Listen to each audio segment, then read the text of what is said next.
Assalamualaikum warahmatullahi wabarakatuh. Di dalam Islam ada 25 nabi yang wajib kita ketahui. Para nabi dan rasul itu ditugasi di 4 wilayah, yakni Jazirah Arabia, Irak, Mesir, serta Syam dan Palestina.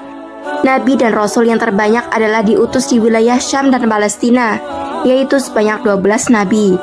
Dalam kitab Atlas Tarikh Al-Anbiya wa Ar-Rusul karya Sami bin Abdullah Al-Makhluth dijelaskan ke-25 nabi dan rasul yang dicantumkan dalam Al-Quran semuanya diperintahkan oleh Allah Subhanahu wa Ta'ala dan bertugas untuk menyeru umat manusia agar senantiasa beriman kepada Allah dan berbuat kebajikan serta menjauhi segala keburukan.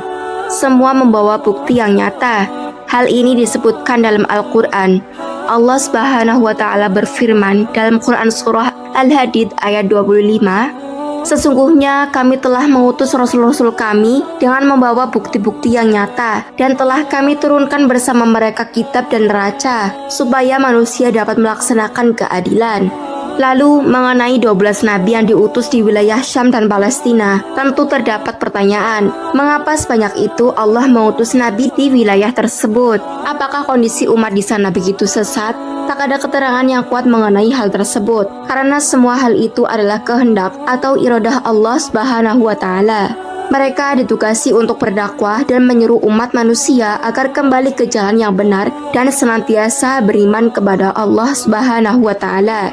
Dalam Al-Quran, Allah Subhanahu wa Ta'ala berfirman bahwa Palestina dan Syam adalah negeri yang diberkahi oleh Allah Subhanahu wa Ta'ala selain Makkah dan Madinah. Sebagaimana firman Allah dalam Quran Surah Al-Ma'idah ayat 21, "Hai kaumku, masuklah ke tanah suci yang telah ditentukan Allah bagimu, dan janganlah kamu lari ke belakang, maka kamu menjadi orang-orang yang merugi." Allah juga berfirman dalam Quran Surah Al-Anbiya ayat 71, "Dan kami selamatkan Ibrahim dan Lut ke sebuah negeri yang kami telah memberkahinya untuk sekalian manusia."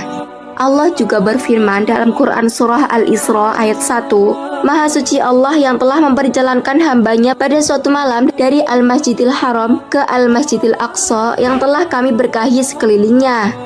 Diberkahinya negeri Syam dan Palestina diakui semua ahli tafsir. Misalnya, dalam Al-Quran yang dimaksud dengan negeri dalam keterangan ayat tersebut adalah Syam dan Palestina. Allah memberkahi negeri itu karena kebanyakan nabi berasal dari negeri ini dan tanahnya pun subur. Bahkan Palestina disebut-sebut sebagai salah satu negeri tertua di dunia.